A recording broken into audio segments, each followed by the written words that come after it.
1K1 TV1. Assalamualaikum warahmatullahi wabarakatuh.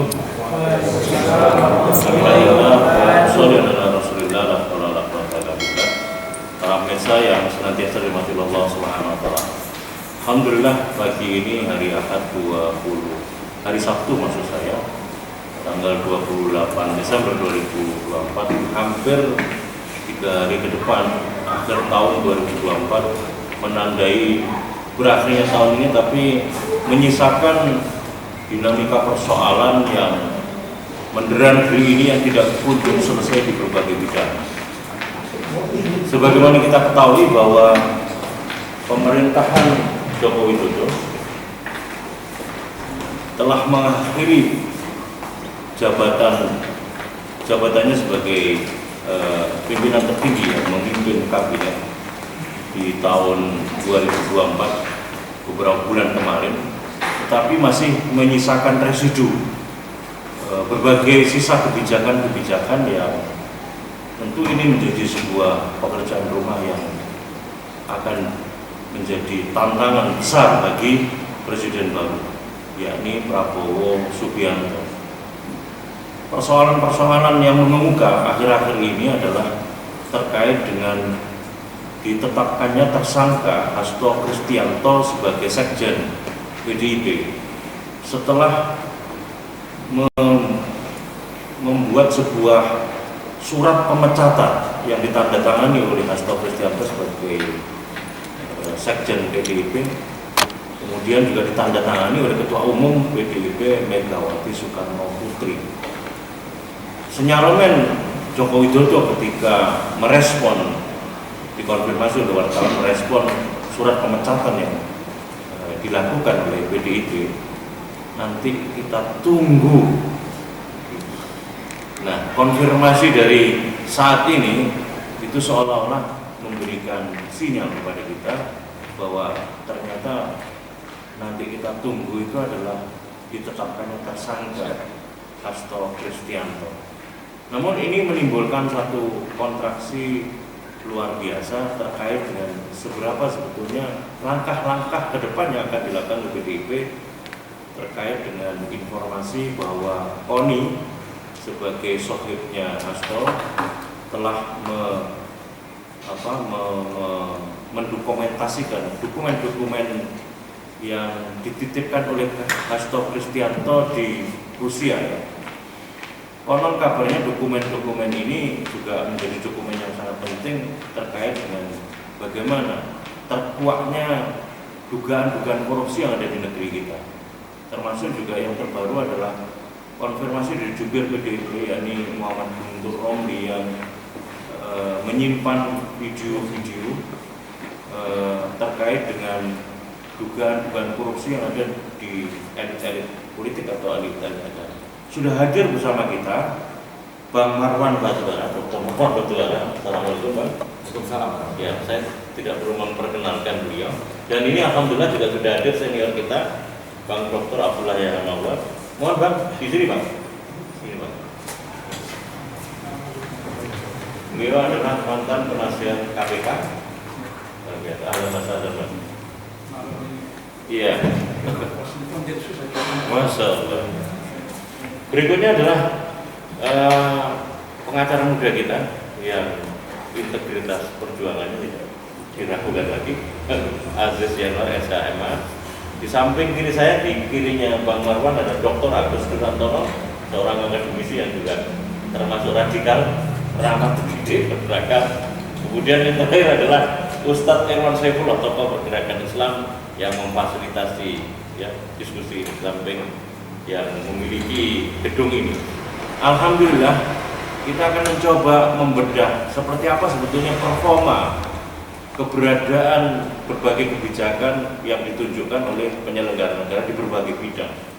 Apakah itu bidang politik, bidang hukum, bidang ekonomi, sosial, budaya, pertahanan, keamanan, dan intinya epolek sosbud ankam, untuk meneropong arah ke depan masa depan Indonesia, terutama masa depan kepentingan rakyat memang benar-benar direalisasikan, yang ditunjukkan oleh keberadaan produk kebijakan yang produk oleh para penyelenggara negara dengan berbagai dinamika di seputaran persoalan seberapa jauh sebetulnya produk kebijakan itu independen direalisasikan. Baik, untuk kesempatan awal ini saya akan berikan kesempatan kepada Dr. Marwan ya, atau Bang Gulat.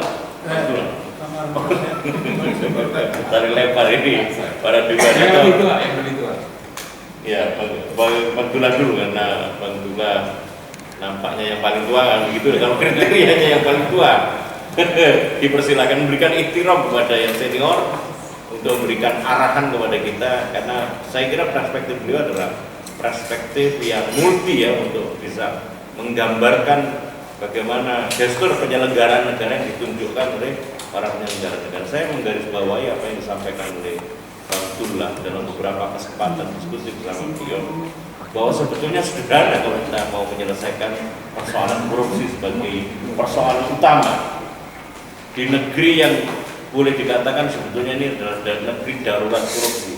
Bukan hanya darurat korupsi, tapi juga darurat judi online, darurat narkoba, darurat illegal mining, dan lain sebagainya. Kalau beliau sampaikan bahwa kalau pemerintah ini mengambil pilihan politik fiskal atau politik APBN dengan sepenuhnya secara berdaulat mengelola sumber daya alam, maka sebetulnya ini adalah bagian dari intervensi program atau intervensi kebijakan yang akan bisa menyelesaikan persoalan negeri. Tapi persoalannya adalah sejauh mana political will para penyelenggara negara bisa mampu merealisasikan itu. Tentu ini dibutuhkan struktur dan rejim atau sistem dan rejim yang kapabilitas dan kompatibilitas dalam bisa mengikut realisasinya kepentingan ini. Saya akan berikan kesempatan ke Bang Dula, terutama meneropong sejauh mana ini Bang, kalau kita bicara soal kemampuan para penyelenggara negara saat ini di tengah latar konflik antar elit, terutama yang ditunjukkan oleh PDIP dan Jokowi sebagai kadernya PDIP awalnya, karena pilihan yang terkait dengan preferensi politik pilpres itu yang membuat kemudian Jokowi dinilai oleh PDIP telah melakukan pelanggaran terhadap anggaran dasar dan anggaran rumah tangga. Sejauh mana Abang melihat ini semuanya, Pak?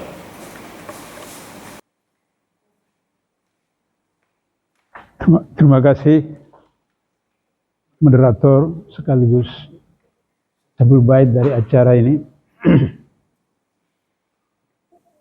Tahun lalu saya menulis buku dengan judul Orde Reformasi yang Tergadai.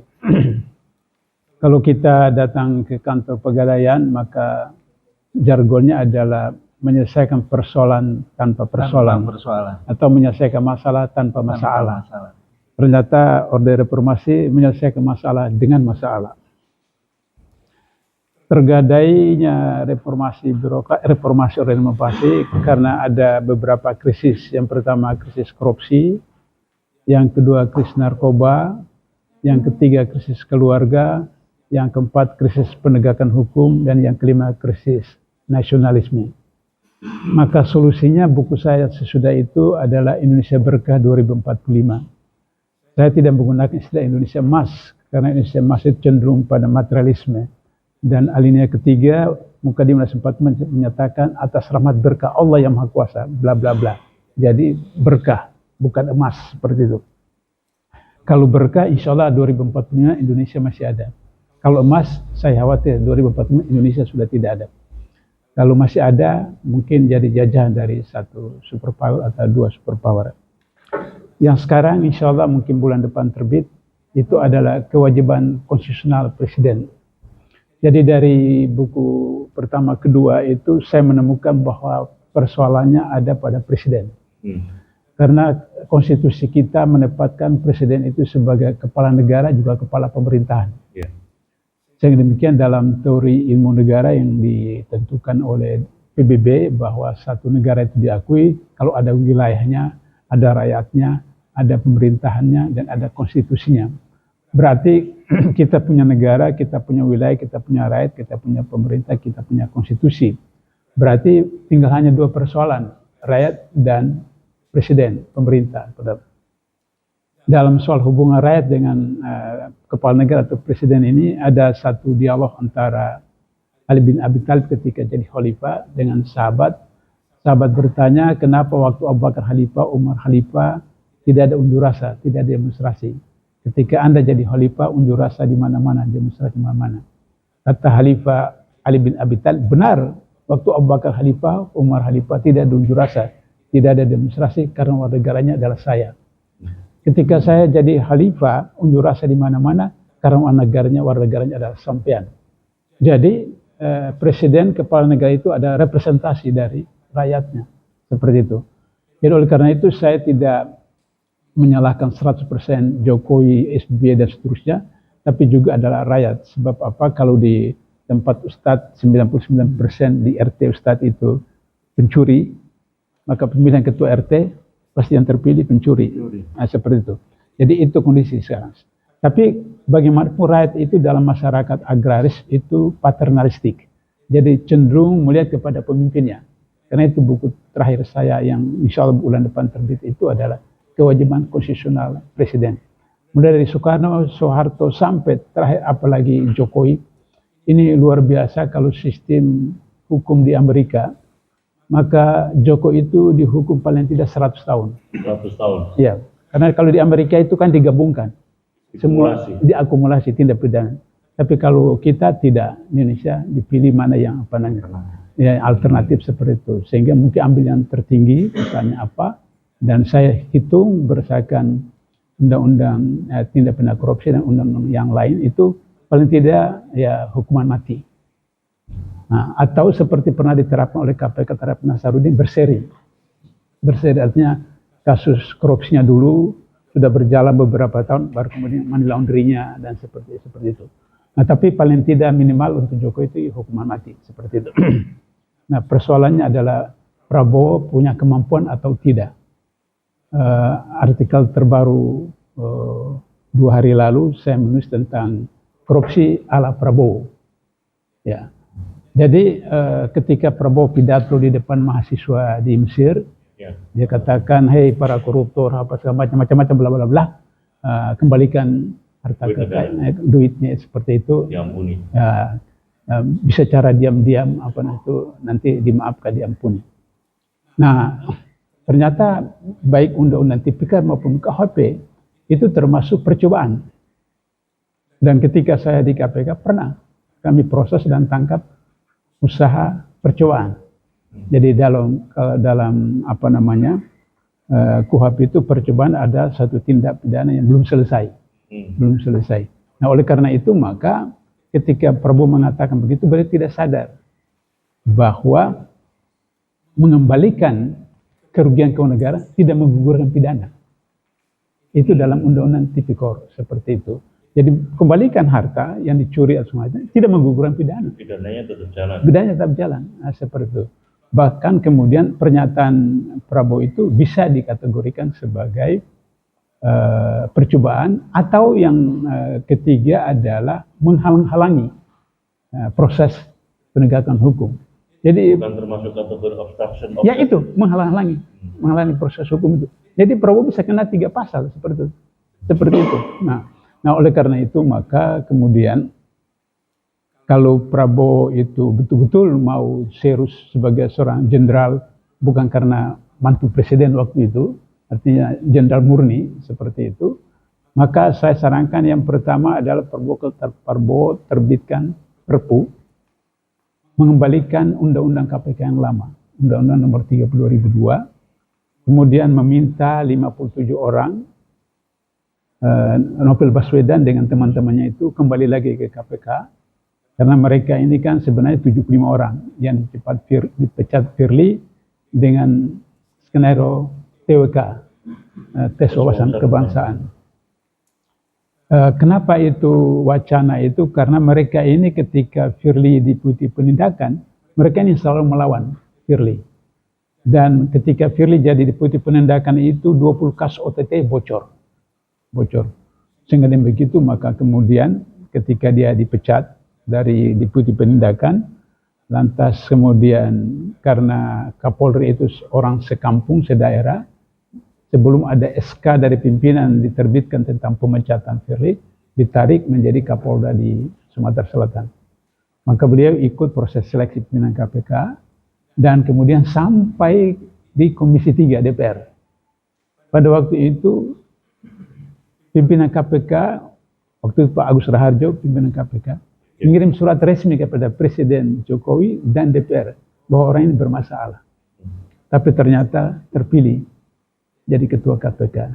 Jadi tugas Firly itu adalah mengamankan Tito yang ada punya kasus buku merah. Kalau masih Anda ingat dulu buku merah, Jokowi tidak terlibat langsung, tapi ada iparnya terlibat dalam menyelamatkan, membebaskan pajak dalam kaitan dengan kasus Tito itu. Nah, waktu itu mereka sedang honeymoon, ya. Jadi istilah HRS itu kita nonton saja pencuri dan pencuri berantem, penjahat dan penjahat berantem seperti itu. Jadi kalau masih bulan madu, itu kan bau kentut pun harum kan, seperti itu. Tapi ketika sudah cerai, maka habis-habisan seperti sekarang. Saya ditanya sama wartawan apakah Hasto akan ditangkap atau tidak. Bergantung dari perceraian Jokowi dengan Mega itu talak 1, talak 2 atau talak 3. Kalau talak 3, Hasto akan dipenjara dan tangkap. Tapi kalau talak 1, talak 2 masih bisa rujuk kan. Nah, masih bisa rujuk. Kalau rujuk berarti Hasto tidak akan ditangkap. Atau misalnya diproses kemudian dibuat pra-peradilan sedemikian rupa kasus Gubernur Kalimantan Selatan itu karena orangnya Jokowi, kemudian pra-peradilan KPK kalah. Seperti itu. Jadi dan ketua KPK sekarang itu orang Jokowi. Orang Jokowi. Nah, oleh karena itu maka kalau Prabowo betul-betul jantan mau memberantas korupsi, terbitkan Perpu gitu. Sudah itu kedua terbitkan beberapa Perpu yang berkaitan dengan pembatalan Undang-Undang IKN, Undang-Undang Minerba, Undang-Undang Cipta Kerja, Undang-Undang Kesehatan, nah, seperti itu. Sehingga kemudian Prabowo bisa merasa dirinya betul jenderal, PD seperti itu, sehingga kemudian tidak terganggu. Tapi kita lihat dalam waktu 100 hari ini apa bisa atau tidak. Ya, kita kasih kesempatan 100 hari seperti itu. Nah, sebab jika tidak maka kemudian besan saya di Malaysia itu telepon saya waktu pelantikan kabinet itu. Dia bilang, Pak Abdullah, kalau meeting kabinet itu di Padang. Padang itu bahasa Malaysia itu lapangan. Jadi kan 100 orang kan di lapangan seperti itu. 109 orang. Seperti itu. Nah, jadi itu problem sehingga begitu maka 2025 tambah serius. Kenapa tambah serius? Sebagai bagian akhir dari catatan saya ini, tambah serius karena kita punya APBN 2025 itu 3.650 triliun. Utang jatuh tempo dan bunganya tahun depan itu 1.000 triliun. Jadi berarti sisa 2.650 triliun. 2.650 itu ada beberapa kabinet baru, menteri baru dan segala macam, kemudian sarana prasarananya, kemudian mau beri makan gratis dan seperti itu, yang mulai dari 15.000 kemudian 10.000 dan bermacam-macam seperti itu. Maka kemudian bisa dipahami bahwa PPN itu dari 11% menjadi 12%. Karena mau bisa tumbal APBN itu. Jadi bukan bertambah 1%. Kan saya ini guru matematik. Jadi 11 menjadi 12. Berarti kan 11 per 12 itu kali 100% berapa persen kan? Jadi bukan 1%. Nah, dari 11 menjadi 12 itu bukan tambah 1%. Seperti itu. Nah, untuk tumbal. Kemudian ekspor pasir. Saya WhatsApp teman di Singapura. Apa betul Singapura perlu pasir? Ya perlu, nggak perlu sih. Tapi itu kan Prabowo mau tumbal, mau tambal APBN yang kurang itu 2025 maka ekspor itu. Problemnya adalah orang yang mengekspor itu orang dekat Prabowo. Nah itu problem dan itu juga sudah kasus baru lagi seperti itu. Nah, jadi banyak sekali kasus yang dilakukan oleh Prabowo ini sadar atau tidak, paham undang-undang atau tidak seperti itu. Nah, sehingga demikian maka 2020 itu tambah parah APBN terus. Kemudian apa saja di Indonesia kenaikan sesuatu itu berdampak langsung tidak langsung. Misalnya PPN naik menjadi 12%. Orang terima gaji, kemudian beli barang apa, bahan pokok dan seterusnya itu naik. Terus disebutkan bahwa tidak ada barang-barang pokok itu tidak berpengaruh. Ini bertentangan dengan undang-undang harmonisasi perpajakan, di mana di sana disebutkan sistem yang diterapkan ada single tarif. Jadi tidak bisa ada beberapa tarif, single tarif. Jadi kebijakan itu bertentangan dengan seperti itu. Nah, sehingga demikian maka akhirnya harga barang naik, kemudian transport naik, semua naik, maka kemudian gaji naik tapi tidak berbanding lurus dengan harga barang naik, maka kemudian rakyat tercekik. Kalau misalnya Sri Mulyani mengatakan 11% itu orang miskin, itu karena kriteria orang miskin menurut Menteri Keuangan Indonesia adalah orang yang punya penghasilan di bawah $1. World Bank itu menetapkan 2,4 orang. Jadi kalau berdasarkan kriteria Menteri Keuangan Sri Mulyani, pemulung di Jakarta, peminta-minta di jalanan, itu tidak termasuk orang miskin. Karena penghasilan satu hari bisa 20, 25 ribu dan seterusnya seperti itu. Nah, sehingga demikian kalau berdasarkan World Bank, maka hampir 60% dari 285 juta rakyat Indonesia itu adalah miskin. Itu problem besar. Maka tingkat kriminalitas akan meningkat. Apakah judi online, apakah narkoba, apakah pinjol, itu akan meningkat. Karena orang serba susah. Maka kemudian tingkat keganasan, apakah KDRT, apakah kasus kriminal, itu akan meningkat. Nah, sehingga gejolak sosial antar kelompok dan kelompok yang lain, seterusnya. Sebagai penutup, pertama kali saya setuju dengan Prabowo adalah pilkada dikembalikan. Jadi Orde Baru itu sudah benar, cuma salahnya adalah orang-orang itu tidak memahami tugas sebagai anggota MPR, anggota DPR, DPRD, sehingga salah. Sehingga Soeharto itu sebenarnya sudah tidak mau lagi dia, tapi orang-orang di istana atau di apa namanya itu mau supaya mereka menjadi menteri terus, maka didorong Soeharto maju terus seperti itu. Nah, oleh karena itu maka Pilpres dan Pilkada itu bertentangan dengan sila keempat Pancasila. Kerakyatan yang dipimpin oleh hikmat dan perwakilan, yang saya pernah tabayun dengan beberapa orang tua, Pak Nasir, Pak Sab, Pak Bur, Pak Rum, itu sila diusulkan oleh Haji Agus Salim, merujuk kepada kasus Umar Ibn Khattab. Ketika Umar Ibn Khattab kena tertusuk dan kemudian luka parah, para sahabat minta tunjuk anaknya Abdullah bin Umar, tapi Umar tidak setuju, tunjuk 6 orang formatur sahabat. Mereka amrum syura bainahum, maka menetapkan Utsman Khalifah.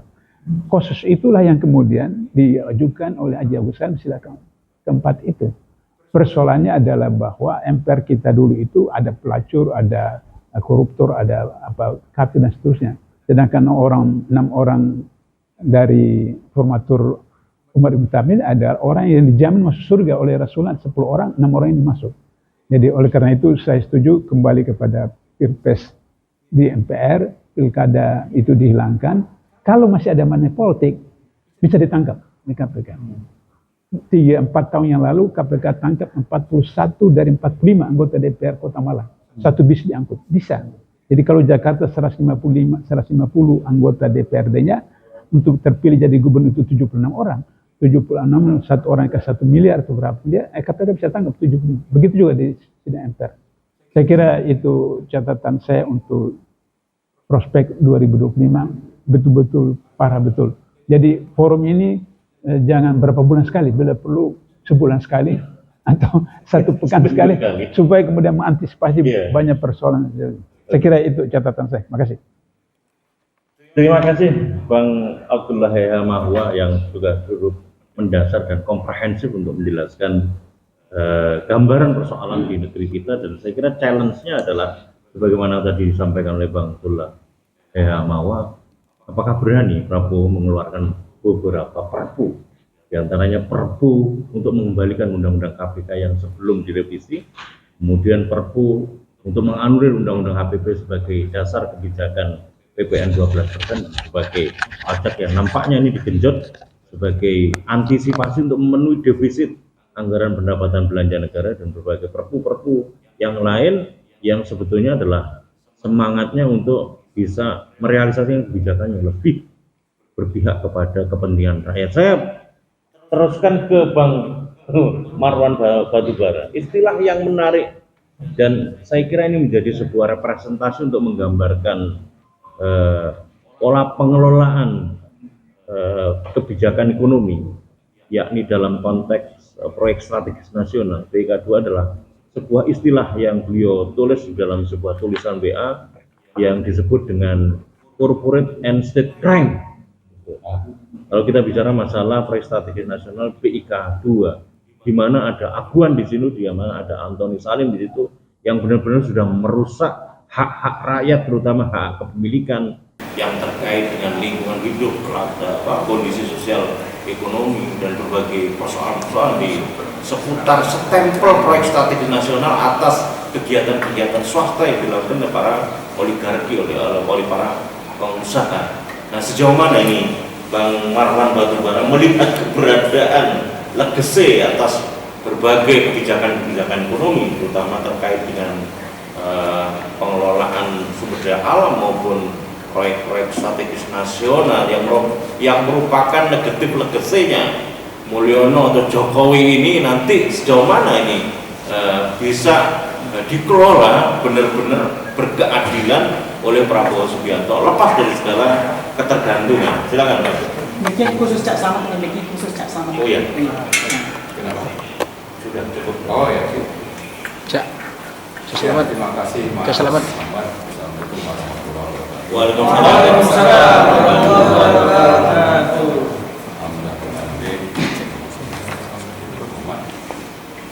Tadi pertanyaannya itu banyak borongan. Jadi saya harus bahas bagaimana. Oke, sebelum tadi kaitannya dengan ekonomi dan tambahan, ya, fokusnya ke sana ekonomi dan tambahan. Saya ingin sedikit menyambung yang disebut Pak Abdullah terkait korupsi ya. Hanya ingin memberikan pendapat saya tentang sikap Prabowo itu. Ya. Bahwa saya lebih yakin pernyataan-pernyataan tentang korupsi itu lebih kepada retorika, bukan kepada rencana rencana yang dasar dengan pada tekad yang kuat, bukan ya, retorika bahwa nanti dengan begitu ini ditunjukkan kepada publik beliau akan melakukan ini, menangkap itu, ya, mau katanya sampai ke kutub gitu ya, ngejar. Tapi yang di depan mata aja itu sudah cukup buktinya tidak dilakukan apa-apa gitu ya. Nah, jadi hanya retorika. Yang kedua, saya melihatnya ini menunjukkan bahwa cengkeraman Jokowi yang melanggengkan atau yang membuka begitu banyak pintu-pintu korupsi yang melibatkan Jokowinya sendiri itu masih kuat untuk berani dibuka oleh Prabowo. Jadi masih dicengkram. Jadi bagaimana mau bertindak, mau berbuat sesuatu. Yang ketiga, saya khawatir bahwa Prabowo sendiri tersandra kasus-kasus korupsi.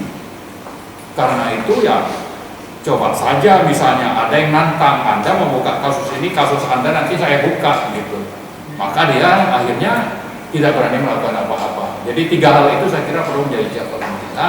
Hanya retorika masih dicengkram oleh Jokowi, lalu ada kasus yang membuat Prabowo itu tersandra untuk berani mengusut kasus-kasus korupsi besar misalnya.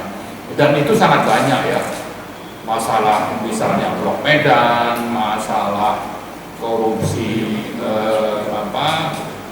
yang dibabel soal timah misalnya yang nilainya ratusan triliun, tapi yang dijadikan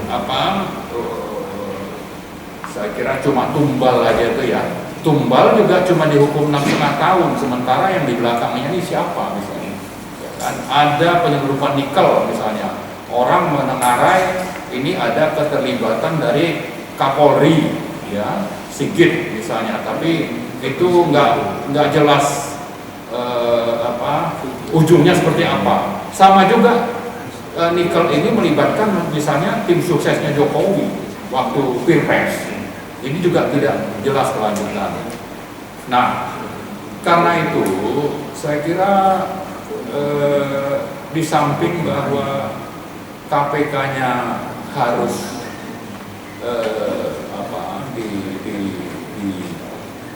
dirubah undang-undang dasar untuk melakukan penuntasan korupsinya. Tadi Pak Abdullah sudah sebutkan tentang perlunya penerbitan Perpu, dan kalau itu bicara Perpu itu ada ranah yang memang lebih dominan peran presidennya Prabowo. Ini jadi tantangan bagi Prabowo. Kalau Anda memang bukan retorika, cuma omong-omong, ya buktikanlah dengan Anda menerbitkan Perpu bahwa korupsi ini sudah sangat banyak merugikan negara dan rakyat, maka buktikan dengan menerbitkan Perpu. Saya kira rakyat akan mendukung itu.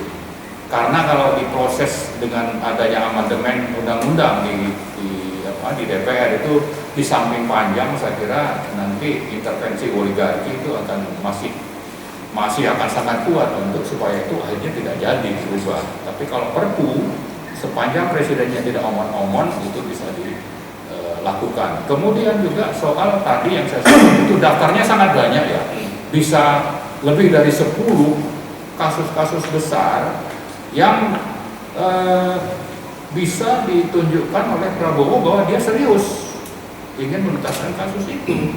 Tapi kalau dengan ucapan dengan pernyataan mau damai, ini saya kira ya retorika dan omong-omong saja, dan kita tidak banyak berharap. Karena itu di samping dari Perpu kita minta bukti presiden itu melakukan sesuatu yang signifikan, tapi saya kira rakyat juga perlu berbondong-bondong untuk menuntut ya. Dan menuntutnya itu di samping ke DPR juga kepada pemerintah, dan ini bisa ditunjukkan dengan aksi-aksi. Nah, cuma memang aksi kalau terkait korupsi itu agak susah untuk menggalang massa ya. Maka saya kira yang bisa menggalang massa, yang akhirnya nanti dari situ rakyat ini bisa menuntut ke masalah korupsi, tapi dimulai dengan kasus yang justru menyangkut hidup dan kelangsungan hidup orang secara kemanusiaan ya. Karena ini dijamin oleh Undang-Undang Dasar dalam 10 items yang ada dalam konstitusi itu ya. Ada misalnya kasus sampai 6 ketentuan HAM dalam Undang-Undang Dasar kita itu dilanggar dalam proses atau dalam pembentukan atau penetapan dan pelaksanaan PSN PIK 2 dan REM 4 ya. Ada minimal 6 ketentuan HAM, dan kalau ini sudah seperti ini, sudah waktunya rakyat untuk bangkit melawan. Karena itu berangkat dari fakta lapangan bahwa di PIK 2 di Tangerang terutama ada di sekitar 10 kecamatan yang sudah dibebaskan oleh aguan yang didukung oleh aparat, terutama itu aparat keamanan, polisi, dan juga itu atas saya yakin atas komplotan yang dipimpin oleh Joko Widodo waktu jadi presiden. Itu korbannya sudah sangat banyak. Ada yang mati, tapi banyak ribuan, puluhan ribu orang yang kehilangan tempat tinggal dan kehilangan mata pencaharian. Tapi nanti yang namanya rezim oligarki ini akan menyuarakan kepada rakyat bahwa proyek ini proyek ramah lingkungan, sama dengan di Rempang ya. Ada Eco City, lalu di sini ada Tropical Coastland kalau bicara di Banten. Lalu ini akan mendatangkan investasi. Ada katanya sampai 2030 itu sekitar 60 triliun. Akan membuka lapangan kerja berapa banyak? Sekitar 6.000. Lalu yang tidak langsung itu sekitar 60-an ribu orang katanya. Lalu ini akan memicu pertumbuhan ekonomi, menambah misalnya pendapatan daerah dan rakyat. Tapi ini kan cuma gimmick untuk menunjukkan bahwa ini sesuatu yang akan mendatangkan manfaat, tapi manfaat untuk siapa? Manfaat untuk para investor dan para pendukung oligarki. Tapi rakyat yang saya sebutkan tadi, ya, itu kehilangan tempat tinggal dan mata pencaharian. Artinya proyek PIK 2 ini, ya, kita fokus ke PIK 2 misalnya, kita bahas nanti soal Rempang, tapi PIK 2 ini menghilangkan mata pencaharian lebih dari misalnya 20.000 nelayan, petani, petambak yang itu tercerabut dari tempat tinggalnya yang sudah ditinggali misalnya ratusan tahun. Alasannya tadi itu, ini mendatangkan investasi, ini hijau, ini akan ada pertumbuhan ekonomi, membuka lapangan kerja. Tapi untuk siapa? Nanti pekerjaannya seperti yang terjadi di sektor nikel, disebut hilirisasi, tapi mayoritas pekerjaannya itu dari Cina. Orang kita tuh hanya jadi buruh. Nah, sama juga nanti. Seperti teman kita Pak Said bilang, nanti akan ada pembangunan Surabaya Frontline. Yang dibangun itu adalah mereklamasi laut di sekitar Surabaya, di pantai utaranya. Tapi ini yang nanti akan seperti menjadi Hong Kong di Surabaya, Chinatown.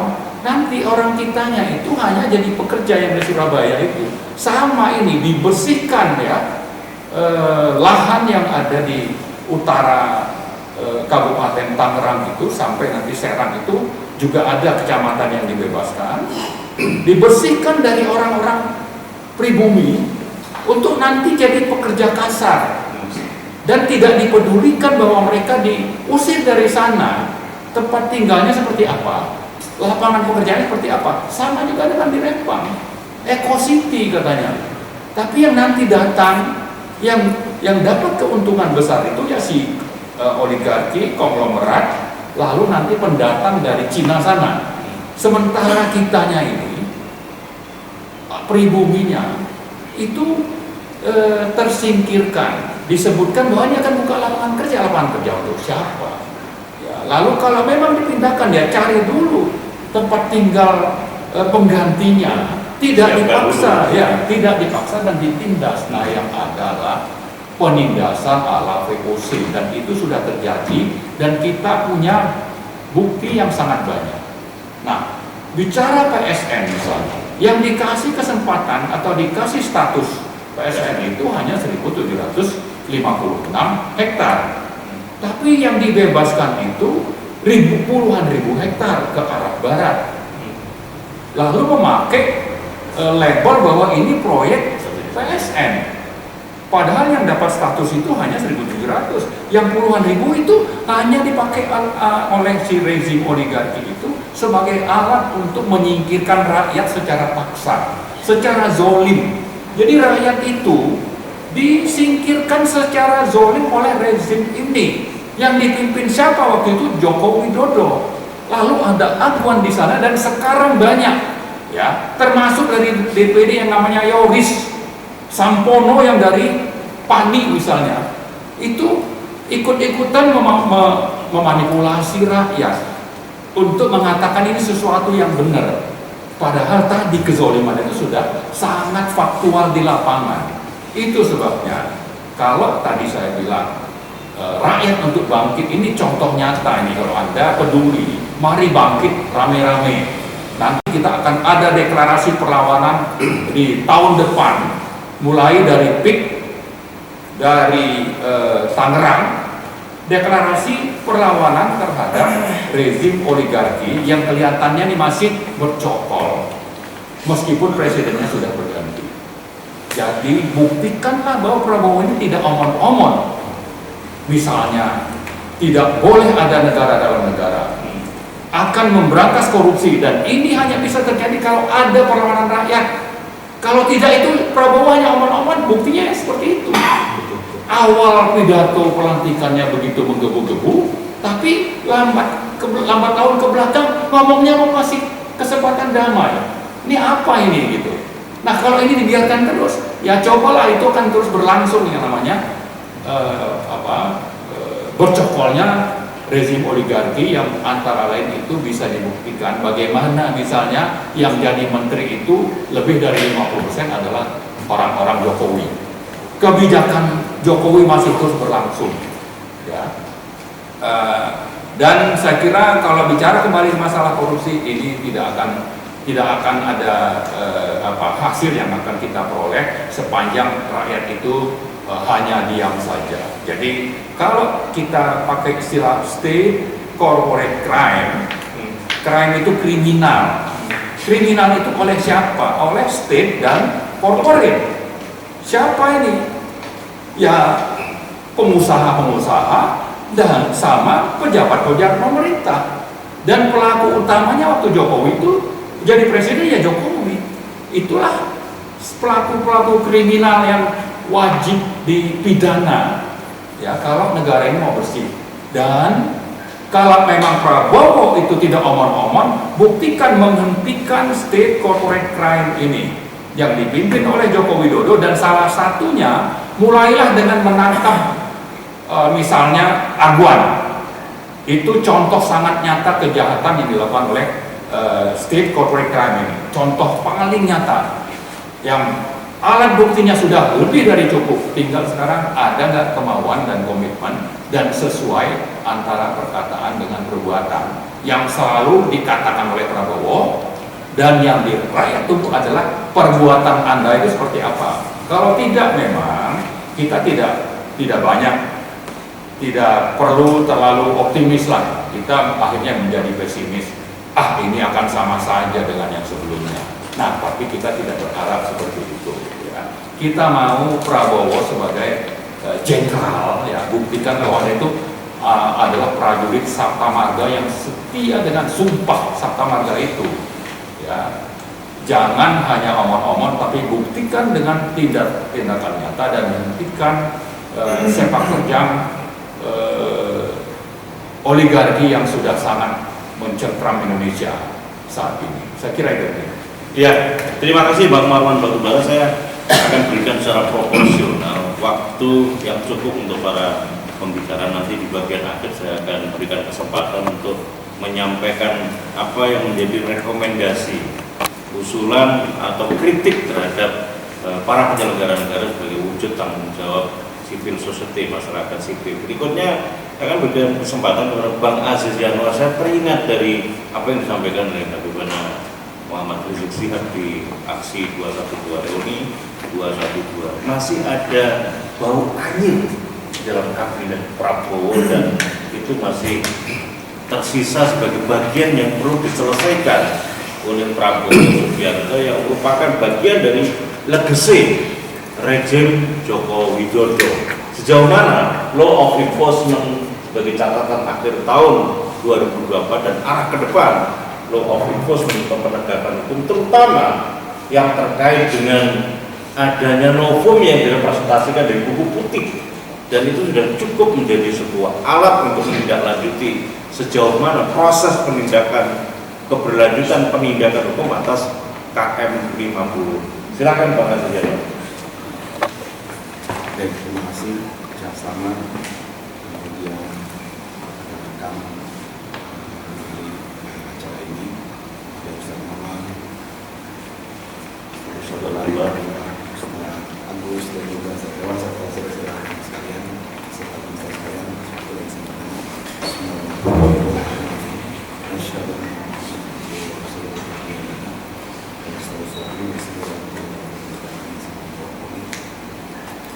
dan baik, menanggapi pertanyaan dan juga perkembangan diskusi ini dari Pelaksana terkait dengan enforcement, memang kita sama-sama sadari bahwa sepertinya memang dalam kurun 100 hari yang mendekati Februari nanti 2025, pemerintahan Pak Prabowo ini masih meraba-raba saya untuk kemudian masih kalau bahasa Jawanya itu ewok-ewok gitu sama Pak Jokowi sebagai pendahulu.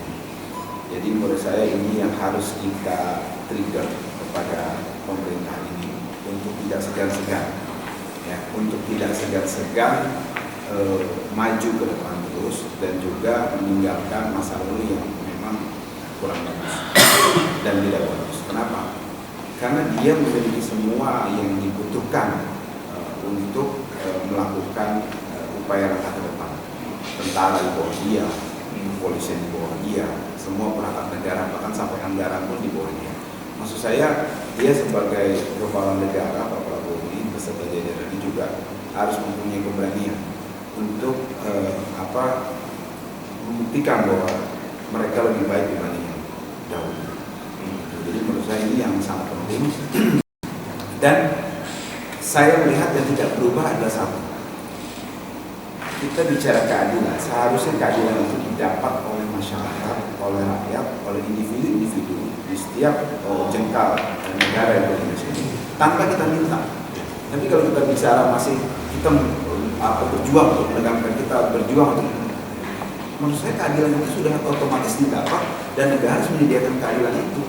Sebagaimana yang terjadi di negara-negara maju, mereka tidak dalam suatu pelayanan misalnya, mereka tidak peduli Anda konglomerat, Anda pejabat, Anda buruh, Anda warga negara asing pun untuk mendapatkan pelayanan kesehatan, untuk mendapatkan hal yang menjadi hak dia, itu mereka akan memperlakukan dengan setara.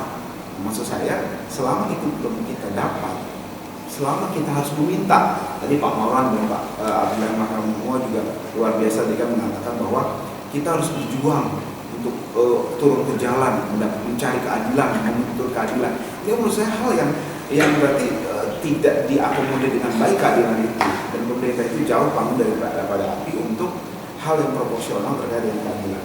Karena keadilan itu adalah hak yang harus dipenuhi. Yang ngomongnya adalah yang berkuasa, yaitu negara. Nah, sekarang kalau kita tadi mau menuntut sesuatu yang nggak benar, ASN, PIK tadi kan, PIK 2, itu sudah jelas gitu loh. Bagaimana pelanggaran dalam proses administrasi untuk formulasi proyek itu sendiri. Itu kan sudah disampaikan oleh Mas Ahmad Kozimudin, kemudian sudah dia sampaikan. Bahkan yang lebih konyol, setahu saya kemarin, kalau saya nggak salah, ketika ada rapat bersama pemangku kebijakan di Banten dan juga penguasa di sana dengan rakyat yang saya dengar dari teman-teman FPI juga hadir, itu mereka mengatakan tidak memahami bagaimana proses dari PIK 2 ini dan tidak tahu kalau ini melanggar hukum. Itu konyol maksud saya. Bagaimana bisa seorang penguasa tidak lebih mengerti dibanding rakyatnya? Ini menurut saya hal yang menurut saya harus dibenahi dari pemerintahan Prabowo ini. Orang-orang masyarakat itu banyak yang cerdas. Artinya kalau orang-orang yang kurang akal itu menurut saya diganti aja gitu, diperbaharui gitu. Bagaimana bisa mereka itu menjalankan pemerintahan tapi tingkat intelektualitasnya di bawah masyarakat? Ini nggak boleh terjadi gitu menurut saya. Itu yang harus kita perjuangkan.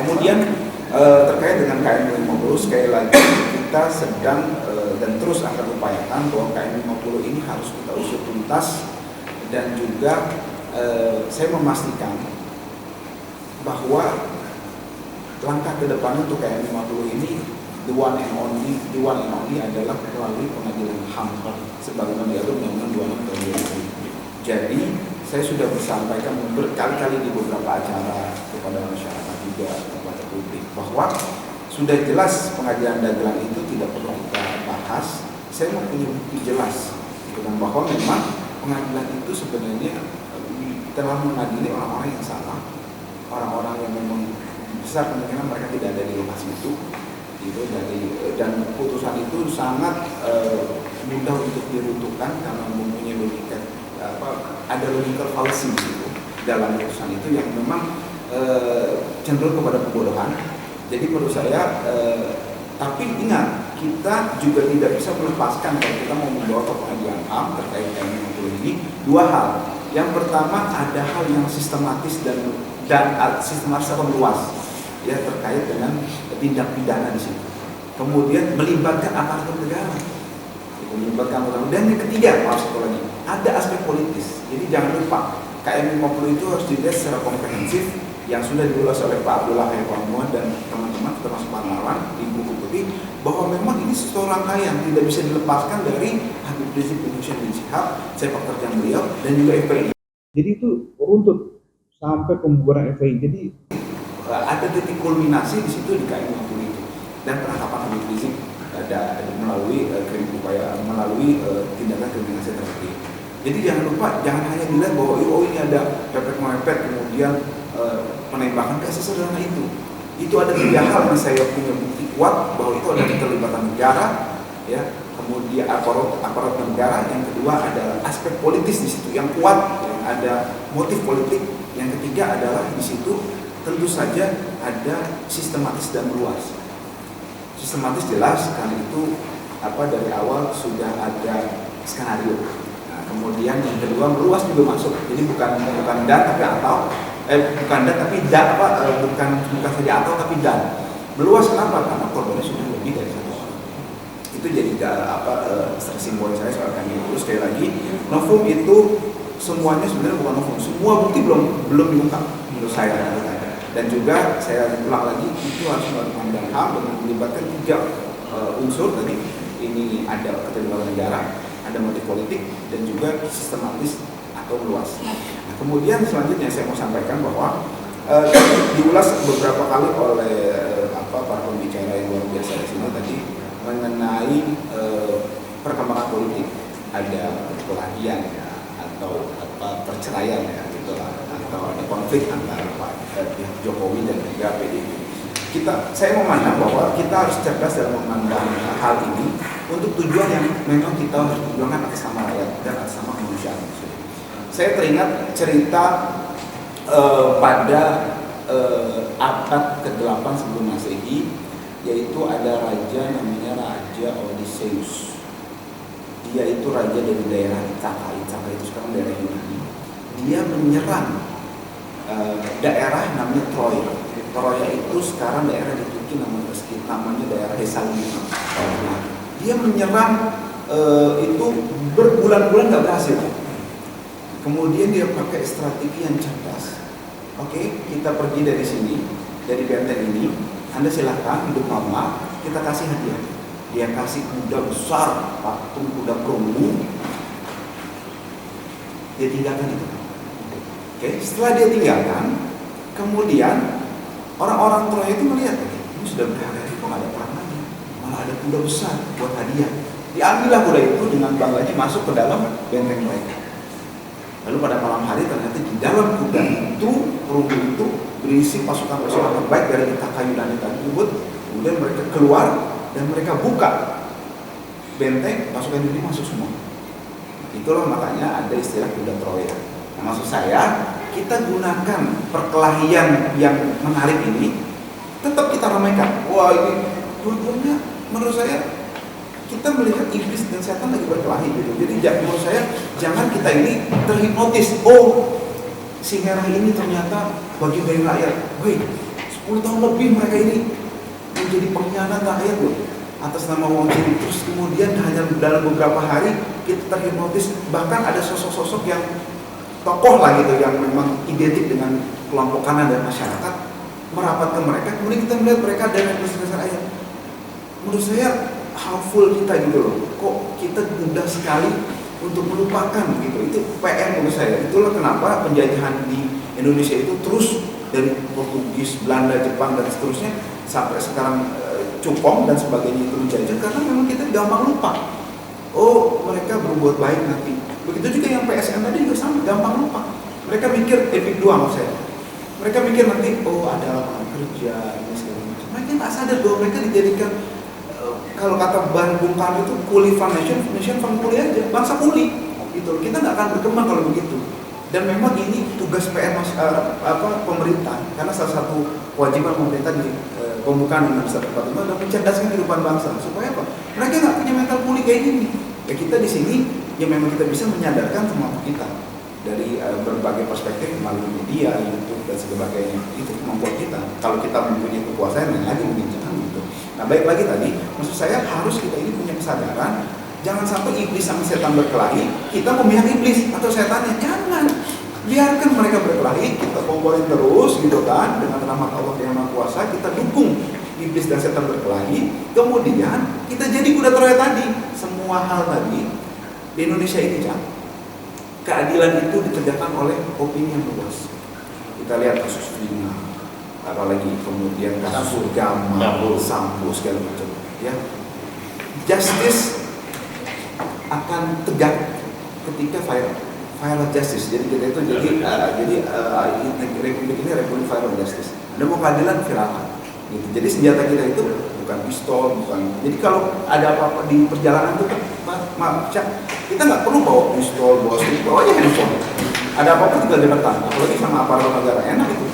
Jadi kita viral justice. Jadi maksud saya, ketika iblis sama setan berkelahi, kita maksimalkan dari perjuangan PSN, PIK2, kemudian perjuangan untuk Pak Prabowo supaya menegakkan keadilan bersama pemerintahan itu. Kita jadikan public issue terus, supaya kalau mereka mikir, kita mau ngalihin isu ini, ya udah deh, ini pajak kita turunin aja deh, kita batalkan, gitu loh. Nah, maksud saya, biarkan perkelahian iblis setan ini jadi kuda Troya, jadi sesuatu yang kita terus naikkan, kemudian kita jadikan kuda Troya untuk perjuangan kepentingan kita melalui metode viral justice tadi. Kalau kita tidak punya pengalihan isu, maka ini akan isu dipelihara terus. Jangan sampai kita jadi korban. Ada kriminalisasi. Dan saya ingatkan juga berkali-kali kepada rekan-rekan sekalian semuanya, jangan sampai di awal pemerintahan Prabowo ini, di akhir ini saya mengingatkan, selain tadi pesan-pesan atau opini dari saya, jangan sampai kita mengulangi yang terjadi pada rezim Pak Jokowi. Apa itu? Kita membuat kriminalisasi terhadap para operator. Menurut saya, trigger yang utama adalah adanya komunikasi buruk antara penguasa dengan oposisi. Ini menurut saya harus diperbaiki, tidak boleh terjadi. Yang kedua, kita dalam penyampaian pendapat dengan segala hormat, jangan membawa pribadi, menghina segala macam. Menurut saya harus disampaikan dengan elegan supaya tidak terulang lagi. Menurut saya, kalau saya boleh flashback, terjadinya kriminalisasi 10 tahun pemerintahan Jokowi waktu itu tidak lepas dari dua ini, komunikasi buruk yang tidak dibangun dengan baik antara oposisi. Ada pemain konflik, jangan lupa, ada pemain konflik juga di dalam kita ini, ada konfliknya di bajingan, setan semuanya segala macam gitu. Nah, di sana juga ada oposisi itu berantakan semua, kasar lihat tuh, menghina, anjing babi semua segala macam, kata-kata kotor keluar semua, dan kita dihina. Pemain konflik ini memanfaatkan dari situ ada. Jadi jangan lupa, pemain konflik itu ternyata bisnis lumayan. Setahu saya BIN anggarannya triliunan. Dan saya menduga kuat 10 tahun belakangan dulu main konfliknya mereka. Terima kasih. Ya, terima kasih Bang Aziz Yanwar. Saya kira kita sepakat ya bahwa penguatan kontrol masyarakat sebagai satu representasi dari kekuatan civil society atau masyarakat sipil ini penting untuk terus kita komunikasikan dan kita konsolidasikan. Catatan 2 periode kepemimpinan Presiden Joko Widodo telah menyisakan bagaimana diobrak-abriknya kekuatan kontrol civil society di tengah semakin melemahnya kekuatan kontrol yang ada di dalam parlemen. Konsolidasi di antara berbagai elemen ini menjadi sesuatu yang sangat penting. Kita tahu Papua Ormas telah membawa korban, bukan hanya FPI tetapi ILUNI juga termasuk satu istilah yang saya boleh Bang Bosardi untuk menyampaikan karena ini terkait dengan keberadaan akunnya beliau, yakni Sultan Indonesia juga menjadi korban dari kebijakan zalim, yakni keluarnya Perpu Ormas oleh Presiden Joko Widodo. Nah, saya akan berikan kesempatan kepada Dr. Agus Kuswantono, seberapa perlu konsolidasi di antara seluruh elemen dari berbagai latar kalau kita bicara masalah penguatan kontrol civil society di tengah melemahnya kontrol parlemen. Silakan Dr. Agus Kuswantono. Iya. Assalamualaikum warahmatullahi wabarakatuh. Waalaikumsalam. Alhamdulillah pada siang hari ini kita bisa berkumpul di sebuah acara. Karena di awal dengan masalah, kemudian masalah ini akan jadi musibah. Dan di awal-awal kepemimpinan Prabowo di sini, 100 hari ini merupakan kontrol sosial yang sangat luar biasa tingginya. Di saat kita yang senantiasa diberikan satu harapan, nah ini jangan sampai nanti jadi harapan itu menjadi harapan yang kosong. Oleh karena itu, kalau kita perhatikan mulai dari awal, maka sebenarnya Prabowo ini merupakan kandidat yang sangat luar biasa. Karena mulai 2009 untuk bisa meraih kekuasaan, 3 calon presiden dan 1 capres, ini luar biasa sebenarnya.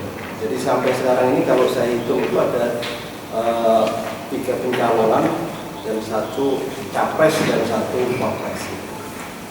Oleh karena itu mau nggak mau pada saat kondisi sekarang, maka yang perlu diperhatikan itu adalah evaluasi saat Jokowi itu sudah tumbang, karena ini memang menghasilkan negatif legacy yang sangat luar biasa.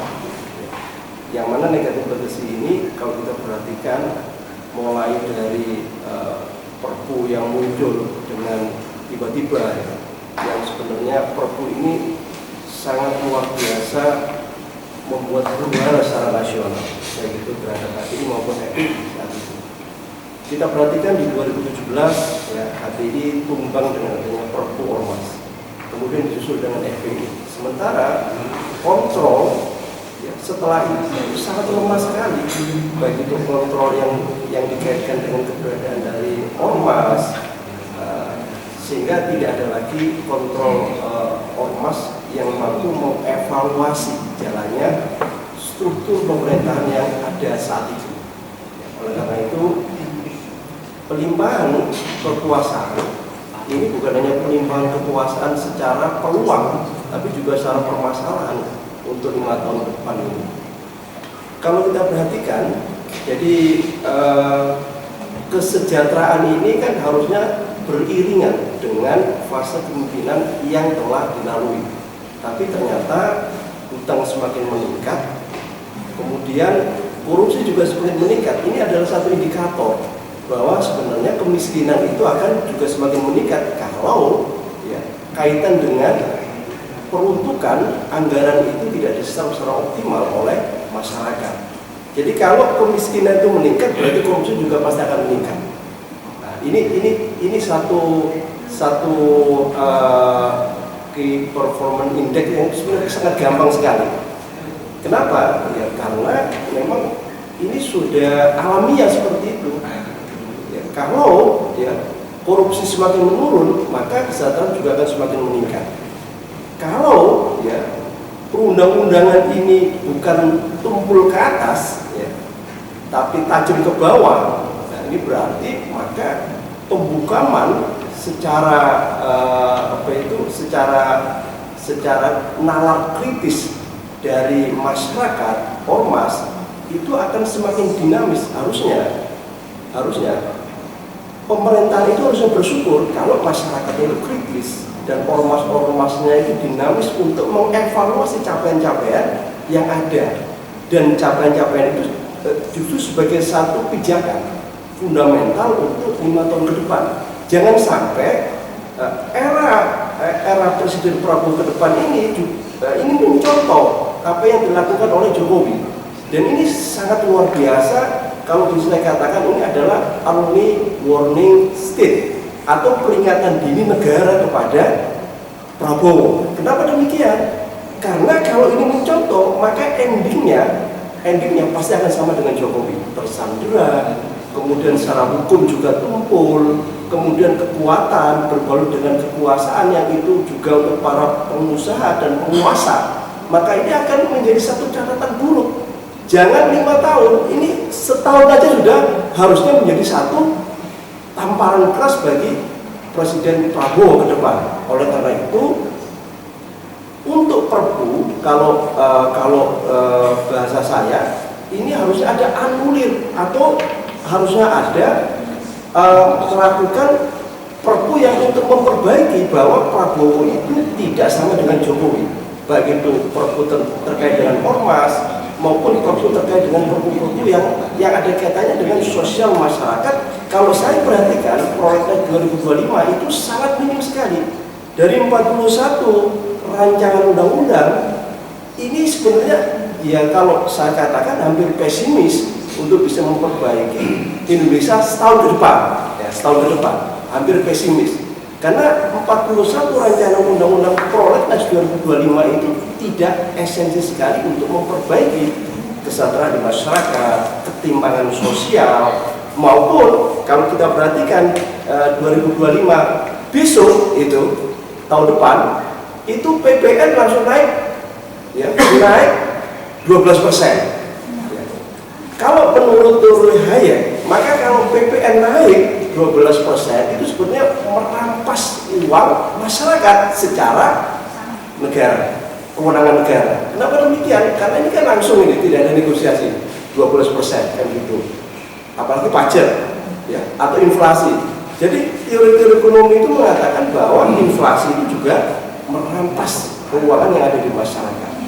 Kemudian PPN yang menjadi naik itu juga merampas keuangan yang ada di masyarakat.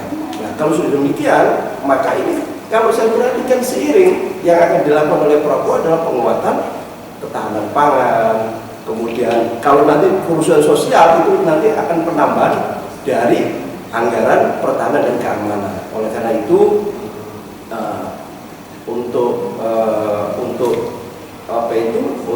kedepannya sikap kritis ini adalah bagian dari suara masyarakat, suara ormas. Yang mana suara masyarakat dan ormas yang kemarin yang paling kritis itu adalah HTI dan FPI. Oleh karena itu, ya ini harusnya menjadi satu catatan yang penting. Jangan sampai suara masyarakat, suara ormas itu dibungkam.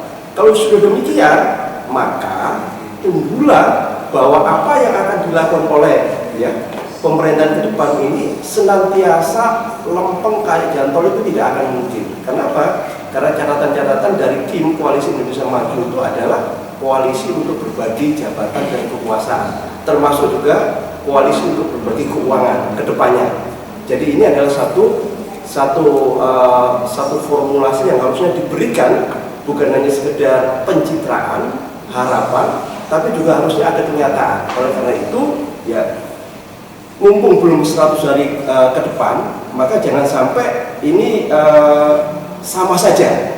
Jadi apa yang telah dilakukan, ya apa yang akan telah diberikan kepada pemerintahan Prabowo ke depan.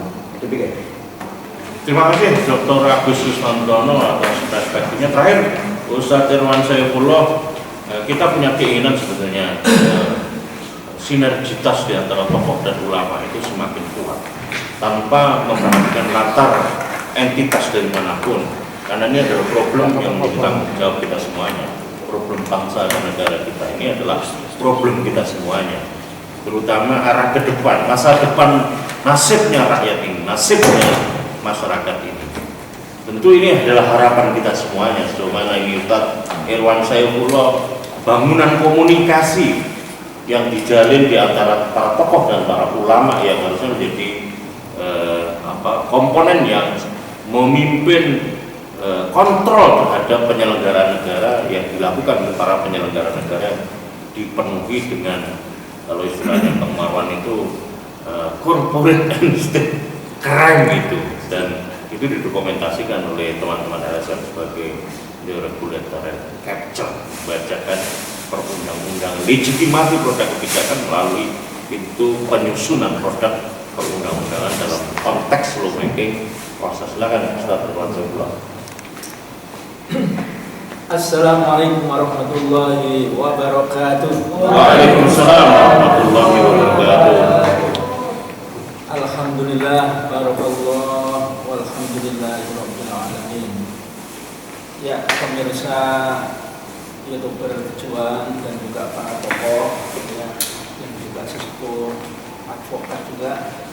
Alhamdulillah kita bersyukur pada Allah Subhanahu wa taala ya bahwa kita terus meyakini dari seluruh penjelasan tadi bahwa langkah perjuangan untuk menjadikan Indonesia lebih baik ini ya semakin cerah dan semakin jelas dan semakin gamblang.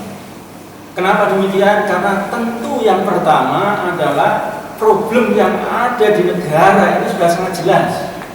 Demikian juga solusinya. Ya tidak perlu ya profesor, doktor ya, apalagi luar biasa sepupu kita ini mantan pimpinan KPK, tidak perlu ya, rakyat juga sudah mengetahui dan menyadari ya, sebagaimana judul kita ini ya, sumber negara kita ini tidak ada lain adalah karena banyaknya ya skandal dan juga ulah kebijakan jahat yang dilakukan oleh rezim Jokowi yang sangat kapitalis dan juga radikal. Ya, tadi sudah dijelaskan bagaimana kasus Rempang, kasus Wadas, kasus juga PIK2 dan juga BSD dan juga kasus-kasus PSN yang lain. Ya, banyak sekali yang nyata-nyata bahwa semuanya itu ya dieksploitasi oleh oligarki. Nah, mungkin saya menambah satu lagi nih Kak Salam ya, skandal besar juga yang dilakukan atau kebohongan Pak Jokowi ini adalah pemerintahan Pak Jokowi ini dinarasikan bahwa dia ini pemerintahan yang paling sukses ya, dengan tingkat kepercayaan 75,6%. Bahkan ada media yang itu sekitar 80%. Luar biasa ini. Ini adalah kebohongan yang luar biasa dan ini termasuk kejahatan. Ya, maka benar juga tadi mungkin ya yang disampaikan oleh Bang Abdullah Hemahua tadi. Pak Jokowi ini minimal kalau diadili, dihukum itu minimal hukuman mati ini. Ya Allah, minimal kata beliau dengan undang-undang tipikor, karena begitu banyaknya kejahatan. Dan kejahatan yang paling besar ini menjadikan negara ini bangkrut. Negara ini gagal. Tapi dinarasikan ya pemerintahan paling sukses 75,6% atau ada yang 80%. Padahal realitasnya kita lihat di dalam seluruh atau banyak media dan banyak penelitian ternyata dibandingkan dengan Pak SBY saja kalah jauh. Ya, bisa kita lihat pertumbuhan ekonomi selama 10 tahun Pak Jokowi ternyata pertumbuhannya itu paling tinggi hanya 4,3%. Sedangkan Pak SBY itu bisa 5,7% pertumbuhan ekonomi 10 tahun. Pertumbuhan industri manufaktur karena gencar infrastruktur pembangunan dikatakan sukses. Ternyata pertumbuhan industri manufaktur selama 10 tahun itu hanya 3,6%. Sedangkan Pak SBY yang tidak banyak infrastrukturnya ternyata 4,7%. Ya, luar biasa. Apalagi juga tingkat konsumsi masyarakat ini rendah, yakni hanya sekitar rata-rata ya 3,8% saja. Sedangkan di era Pak SBY ya 5%. Jadi sangat rendah sekali tingkat konsumsi yang katanya naik meroket ekonomi itu ya. Demikian juga apalagi kalau disorot tingkat hutang selama 10 tahun ya, maka digelari raja hutang Pak Jokowi ini yakni sekitar 8.502,6 triliun dengan rasio ya hutang itu sudah 40%. Padahal di era Pak SBY itu cuma 2.608 ya triliun saja dengan rasionya 24,7%. Ya, luar biasa. Ya, demikian juga yang dikatakan kemiskinan itu menurun. Ternyata ya lambat sekali penurunan kemiskinan selama 10 tahun itu hanya sekitar 2% saja. Padahal bansosnya sudah sekitar 3.000 sampai 3.500 triliun. Sedangkan di era Pak SBY itu bansosnya hanya sekitar 605 triliun saja. Tapi tingkat penurunan kemiskinan ternyata sampai sekitar 5,7%. Apalagi ditambah ya rupiah kita juga sekarat masih di level 16.000 saja. Sedangkan di level 10 tahun Pak SBY itu ternyata hanya menguat sampai 10.000 ya dibanding dolar, itu tak sama. Apalagi ya Bu Sri Mulyani semakin panik ini dan stres ini karena di akhir Pak Jokowi ini ternyata mewariskan defisit itu hampir 401,8 triliun dan keberhasilan pajak hanya sekitar 8%, maka harus dinaikkan 12% pajak. Ini warisan yang paling menjadikan Pak Prabowo pusing tujuh keliling ini sebetulnya. Nah, ini sebetulnya yang telah disadari oleh masyarakat dan seluruh tokoh. Maka kalau kita lihat ya masa depan perjuangan kita ini tetap cerah dan tetap terus meningkat ya perjuangan ini. Karena yang pertama dari berbagai macam situasi itu menyadarkan yang pertama ya para ulama, para habaib, para tokoh, para advokat, bahkan purnawirawan jenderal, bahkan juga TNI aktif, polisi jenderal aktif, guru besar, mereka juga secara fitrah manusia menyadari, maka mereka berjuang. Banyak mereka ini yang juga mewakafkan dirinya siap mati. Apalagi pejuang para ulama, tokoh-tokoh Islam.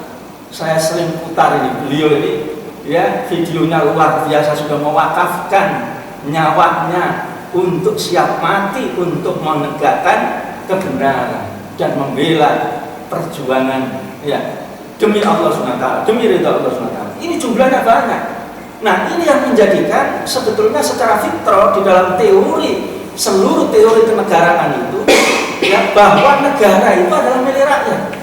Kalau di dalam perspektif Islam, as-sultan lil ummah, maka tidak mungkin. Makanya Pak Prabowo ini menyadari juga ini, Bang Heman ya. Akhir-akhir ini bicara rakyat. Karena kalau dia terus-menerus dia itu melindungi Fufu Fafa, melindungi Mulyono, pasti dia ini akan digilas oleh rakyat. Itu sudah pasti, ini teori. Ya, apalagi kalau disebutkan oleh beliau, ya inna afdhalal jihad kalimatu haqqin inda sultanin jahil ya. Jadi sebaik-baik pahala jihad fisabilillah itu adalah menyampaikan kebenaran di depan penguasa yang zalim ya. Nah, itu pahalanya lebih tinggi daripada jihad fisabilillah. Nah,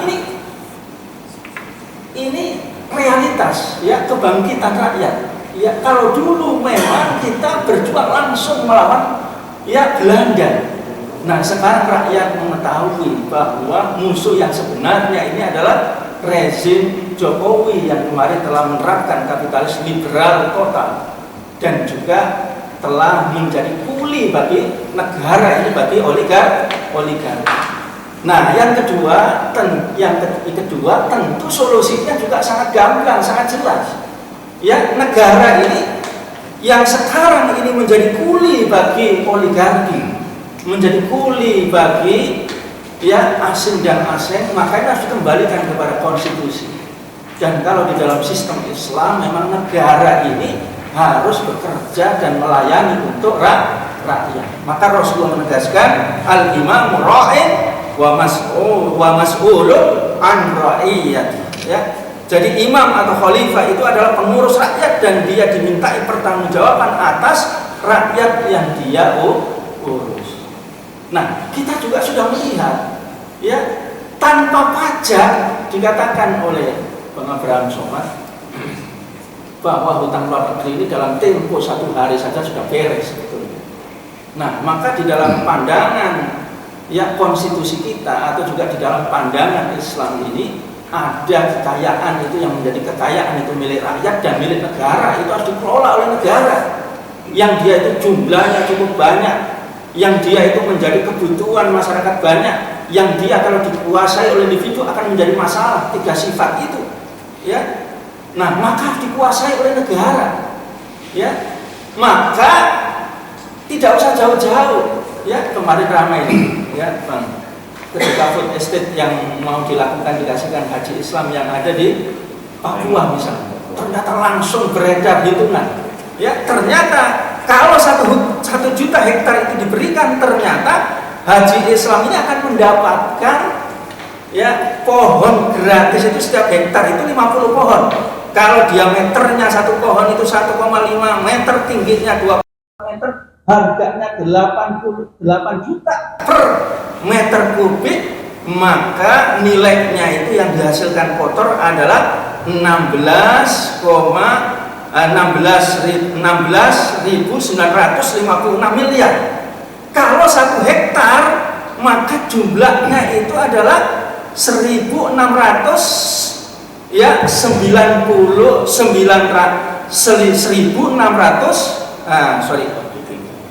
ya 16.956 triliun, Bang.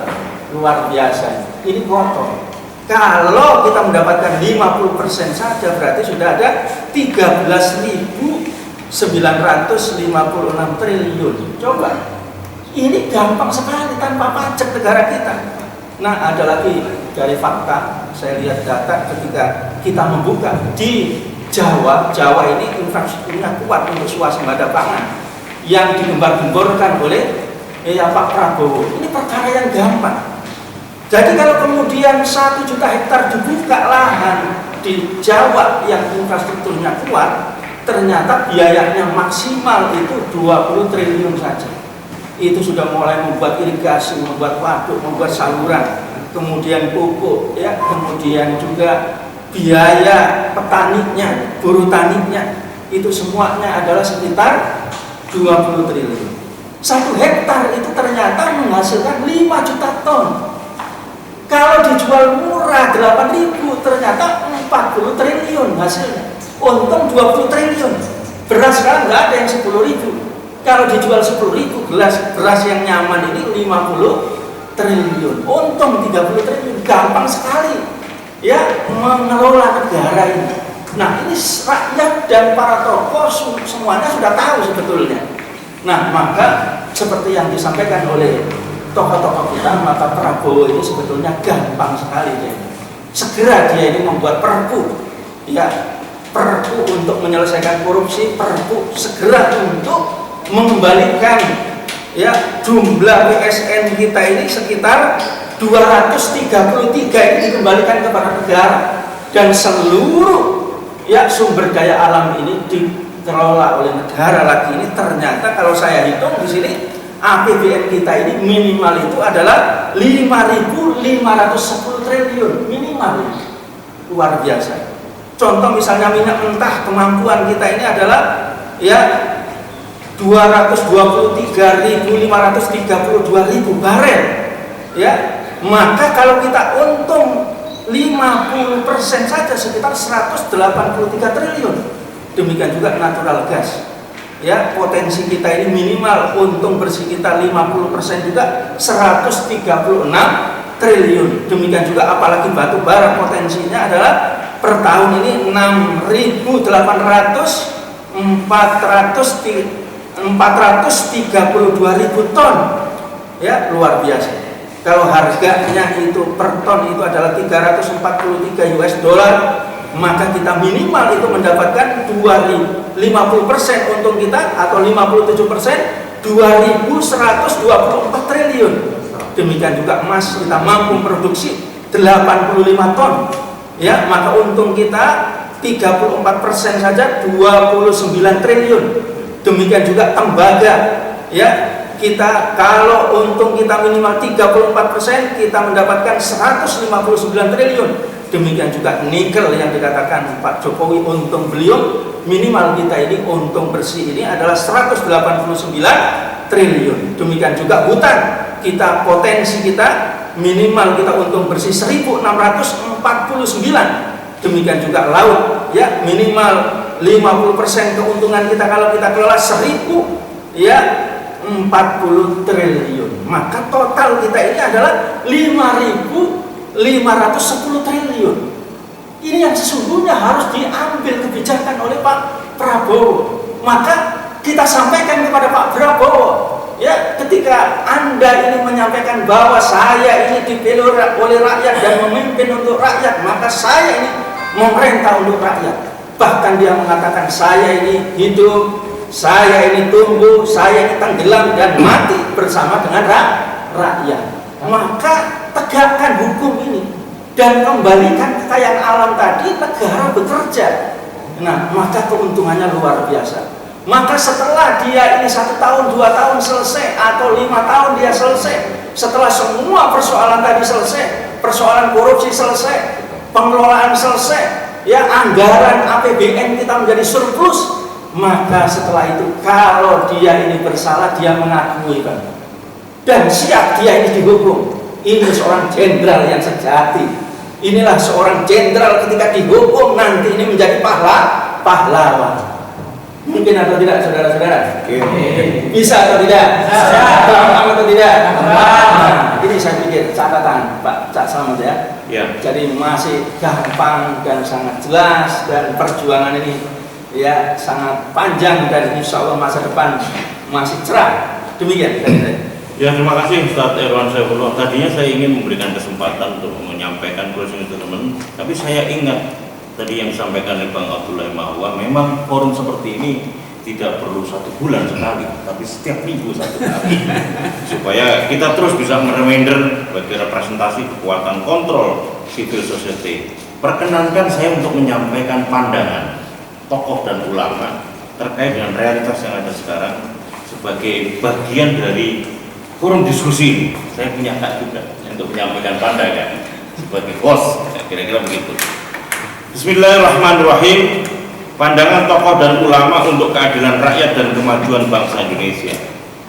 Pasca dilantiknya Prabowo Subianto sebagai Presiden Republik Indonesia pada 20 Oktober 2024 lalu, segenap rakyat dan elemen anak bangsa, termasuk para tokoh dan ulama, menggantungkan harapan besar pada Presiden untuk masa depan dan kemajuan bangsa Indonesia. Sejumlah masalah dan kerusakan yang diwariskan rejim Jokowi diharapkan dapat dihapus legasinya. Presiden Prabowo Subianto diharapkan mampu menata bangsa Indonesia dengan perspektif yang mengoreksi kegagalan rezim Jokowi, sekaligus mengadopsi nilai-nilai ideal Islam sebagai mayoritas Muslim terbesar yang ada di negeri kita untuk membangun masa depan Indonesia. Berkenaan dengan hal itu, kami segenap tokoh bangsa menyampaikan pandangan untuk masa depan bangsa Indonesia, berpijak pada evaluasi terhadap rejim Jokowi dengan berbagai kebijakan-kebijakannya, dan mengadopsi nilai-nilai keyakinan mayoritas yang ada di negeri kita, yaitu Islam, sebagaimana diletakkan oleh para pendiri dan para masyayikh kita terdahulu, melalui sejumlah rekomendasi sebagai berikut. Pertama, Presiden Prabowo Subianto harus bisa melepaskan keterikatan dan keterkaitan dengan rejim Jokowi yang zalim, sekaligus menghapus legasi kezaliman itu dengan membuat program pembangunan yang mandiri, yang lepas dari cengkraman oligarki dan hanya berorientasi pada kepentingan rakyat. Kedua, pembangunan dengan model proyek strategis nasional harus diterapkan berdasarkan kepentingan kemaslahatan rakyat dan hanya dijalankan oleh negara melalui badan usaha milik negara. Tidak boleh ada lagi PSN berdasarkan kepentingan oligarki yang dikelola dan dijalankan oleh swasta. Segala hal yang berkaitan dengan hajat publik termasuk tetapi tidak terbatas pada pengelola pertambangan, perkebunan, hutan, pertanian, laut, fasilitas publik dan sarana umum, semuanya harus dikelola oleh negara selaku wakil publik dan dimanfaatkan hanya untuk sebesar-besarnya kemakmuran rakyat sebagaimana amanah konstitusi dan amanah ayat-ayat suci. Ketiga, mengajak pada para ulama dan tokoh untuk mengambil peran sentral dan strategis mengontrol kekuasaan agar pemerintahan yang dijalankan benar-benar hanya berorientasi kepada rakyat, bukan untuk melayani oligarki. Demikian pandangan disampaikan Jakarta Sabtu 28 Desember 2024 Presiden Pusat Kajian Analisis Data Slamet Subianto. Takbir! Takbir! Takbir! Assalamualaikum warahmatullahi wabarakatuh. Dengan demikian sudahlah kita hasilkan proses diskusi kita. Semoga ini menjadi sebuah catatan pencerahan bagi masyarakat dan kritik yang membangun konstruktif dan intelektual kepada para penyelenggara negara agar kembali berpikir sehat dan kembali berpikir beriman kepada yang menciptakan manusia. Dengan suatu mustaqim, bila itu berkata, wassalamualaikum warahmatullahi wabarakatuh. Pandangan Iya. Closing. Oh, pandangan tokoh. Ya, silakan Bang. Udah kan? Iya, pandangan tokoh Bang. Silakan Bang. Closing statement, closing Ya, statement. closing statement. Rekomendasi Bang. Ya. Bang Dula. Tanya sama. Ya. Bukan sudah tadi. Saya itu Bang tadi Bang. Ya. Closingnya saya Bang. Pertama catatan saya terhadap utang yang tadi saya cuma Ustaz itu 8.000 sekian di 2024 itu utang APBN. Iya. Ada utang non APBN yaitu utang BUMN itu juga 8.000 triliun. Utang membayar gaji pensiunan TNI Polri dan ASN itu 4.500 triliun.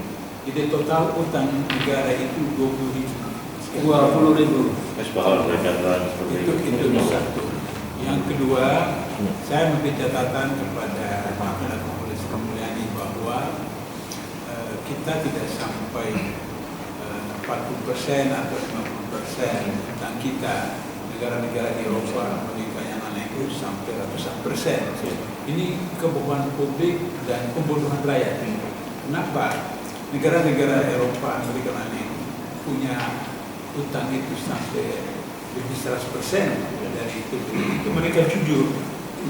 Mereka kemukakan itu adalah seluruh utang, baik APBN maupun non APBN. Kita cuma sebut utang APBN, utang untuk APBN tidak perlu disebutkan. Yang kedua, negara-negara itu yang ratusan persen dari PBD itu, mereka itu negara kreditor. Kita debitor.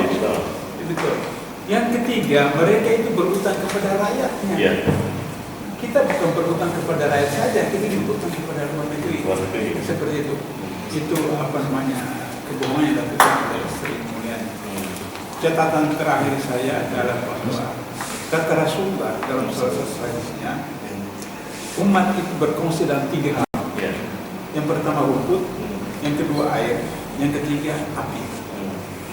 Jadi rumput itu karena padang pasir itu rumput. Kalau buat Indonesia, Malaysia, Thailand apa itu para ahli mengatakan yaitu hutan. Nah, hutan kita hutan tropis keempat terbesar di dunia. Hutan tropis keempat terbesar di dunia.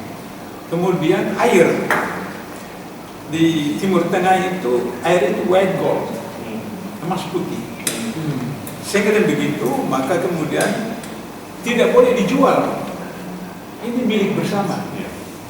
Saya 15 tahun di Malaysia, air yang saya pakai itu beberapa tahun tidak bayar. Tidak bayar.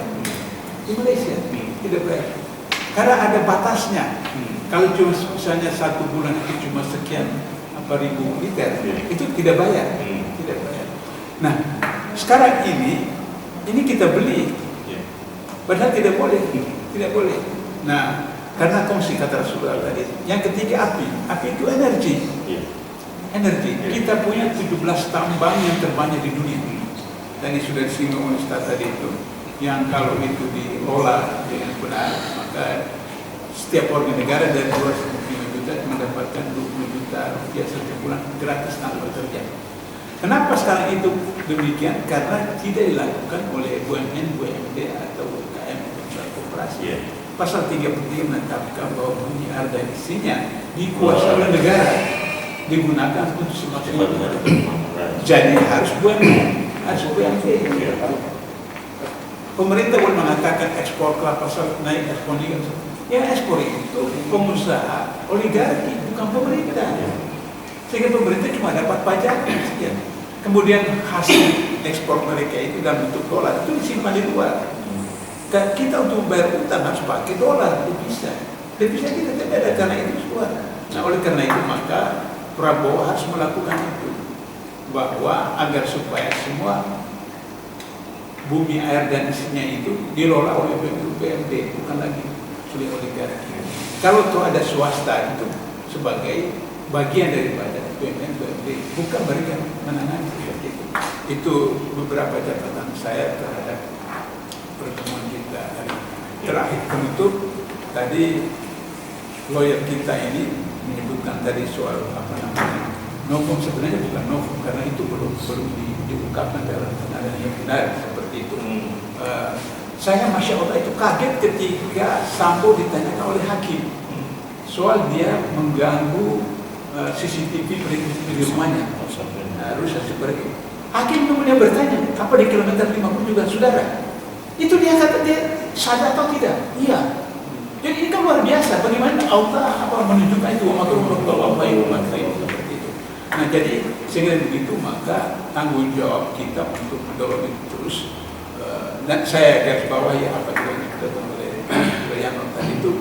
Kalau saya baca di pasal-pasal itu kan ada binatang, ada hewan, kan nggak boleh. Nabi kan melarang apa terhadap agama yang bukan kita saja, agama kafir itu tidak boleh dihina seperti itu. Dan itu berdasarkan KUHP itu adalah delik, membuat perbuatan tidak menyenangkan atau menghina itu delik. Nah itu cara bagaimana mereka melakukan operasi dari bomba supaya kemudian mudah kemudian ditangkap. Saya kira itu cara saya. Terima kasih Bang Dula, silakan Bang Marwan catatan yang terakhir. Ya, terima kasih Pak Selamat. Kata kunci yang mungkin bisa kita pakai sebagai alat untuk bersikap, yang salah satu yang penting itu adalah tadi Pak Selamat sudah sebutkan state corporate crime. Jadi kejahatan kriminal oleh yang berkuasa dan yang berbisnis. Yang kalau kita pakai istilah yang sudah semakin sering kita gunakan itu adalah oligarki. Oligarki ini bukan cuma bermain di hilir seperti di pik, tapi juga di hulu seperti dalam membuat kebijakan dan peraturan atau undang-undang. Salah satu misalnya yang fenomenal adalah tentang undang-undang cipta kerja. Bagaimana oligarki berperan. Waktu kita lihat daftar ya, jadi undang-undang itu kalau mau dibentuk ada orang dari pemerintah, ada dari DPR, tapi juga ada pengusaha dalam menyusun itu dari perencanaan pembentukan undang-undang itu. Nah itu sangat banyak oligarkinya, pengusahanya yang terlibat. Maka tidak heran ya bahwa meskipun undang-undang atau rencana bukan sektor udah jadi undang-undang ya, itu diputuskan oleh MK ini harus diperbaiki dalam 2 tahun karena banyak melanggar konstitusi. Itu oleh oligarki ini diabaikan. Jadi proses DPR menghasilkan undang-undang yang bermasalah, ditemukan di MK bahwa ini banyak yang harus dirubah, harus diperbaiki, tapi oleh rezim oligarki itu tidak menunggu 2 tahun diterbitkan perpu. Ya. Sehingga misalnya kalau salah satu contoh uang negara yang hilang itu adalah bahwa batu bara itu bukan barang yang kena pajak, sehingga negara kehilangan pendapatan sekitar 150 triliun. Ini lebih besar dibanding misalnya kita bicara perubahan PPN dari 11 ke 12 itu hanya menghasilkan sekitar 80 triliun. Ya, jadi ini sebagai contoh bagaimana oligarki itu mencengkram bukan cuma dari sisi ekonomi, juga dari politik sampai ke semua aspek kehidupan kita. Nah, karena itu kita mengingatkan Pak Prabowo, meskipun dia bagian dari oligarki sebelumnya, yaitu menjadi menteri dari kabinet Jokowi, kita berharap setelah menjadi presiden itu berubah, jangan lagi menjadi bagian dari oligarki. Ya, oligarki itu salah satunya kan berhasil merubah undang-undang KPK untuk bisa membuat para koruptor itu lolos. Ya, buktikanlah, jangan Anda pertahankan itu atau laksanakan itu rencana mau berdamai dengan koruptor, ya kan? Kemudian bicara PSN ini kan salah satu contoh proyek oligarki yang fenomenal, yang biadab, yang lebih jahat dari penjajah. Janganlah Anda teruskan ini. Nah, Ini contoh-contoh yang saya kira kita ingatkan ke Prabowo bahwa Anda sekarang jadi presiden. Rubahlah posisi Anda, bukan lagi menjadi bagian dari oligarki, tapi menjadi bagian dari rakyat Indonesia yang sudah terlalu banyak dizolimi, dijakatin oleh rezim oligarki yang dipimpin oleh Jokowi. Mari buktikan bahwa Anda memang tidak omon-omon, ya. Saya ingatkan istilah omon-omon ini muncul di Januari 2024 saat ada debat capres yang akhirnya populer nih istilah omon-omon. Nah, kita tidak mau istilah ini ternyata sangat pantas juga disematkan kepada Anda sebagai presiden.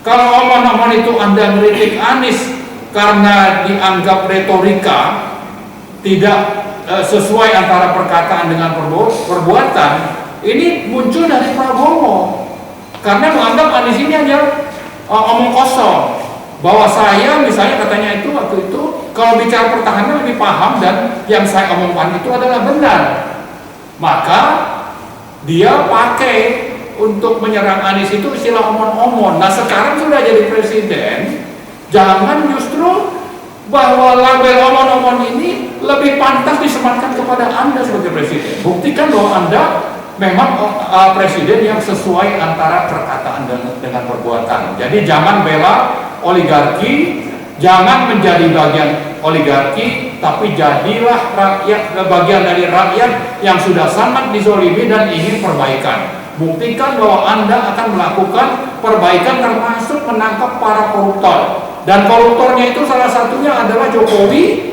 kemudian ada di sana Aguan, ada Salim, dan sekian banyak menteri, termasuk misalnya Airlangga yang terlibat dalam mafia CPO, ya, mafia CPO. Kemudian Bahlil itu adalah bagian dari mafia tambang, ya. Kemudian saya kira Erick Thohir dan sebagainya. Buktikan itu.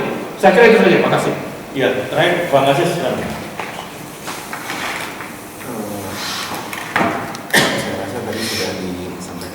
Oleh Ustaz Abdullah dan juga Ustaz Marwan. Jadi menurut saya berpesan untuk diri saya sendiri dan juga untuk semuanya, untuk kita konsisten dan berkomitmen untuk memperjuangkan apa yang harus kita tinggikan, yaitu kalimatullah dan menjaga kebenaran dan keadilan serta kesejahteraan rakyat dengan kita masing-masing. Terima kasih. Assalamualaikum warahmatullahi wabarakatuh. Ya, kita meyakini betul bahwa apa yang kita lakukan ini sesungguhnya adalah merealisasikan perintah Allah, kewajiban Allah SWT, amat makruf yang munkar. Semoga ini semuanya dicatat sebagai amalan makbulah dan sebagai bentuk kewajiban kita untuk muhasabah hukam dan memberikan pencerahan kepada rakyat. Terima kasih saya sampaikan kepada senior-senior Bang Marwan, Dr. Agus Susantono, Bang Dr. Abdullah Yamahawa yang sabar dan istiqomah serta ikhlas bersama kita semuanya.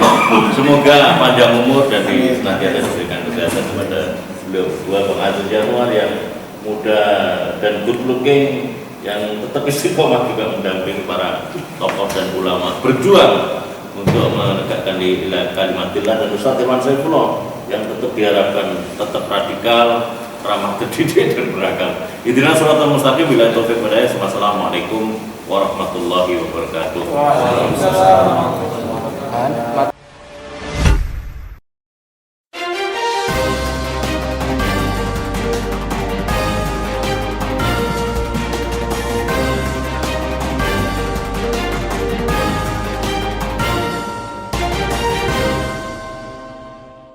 One K1 TV1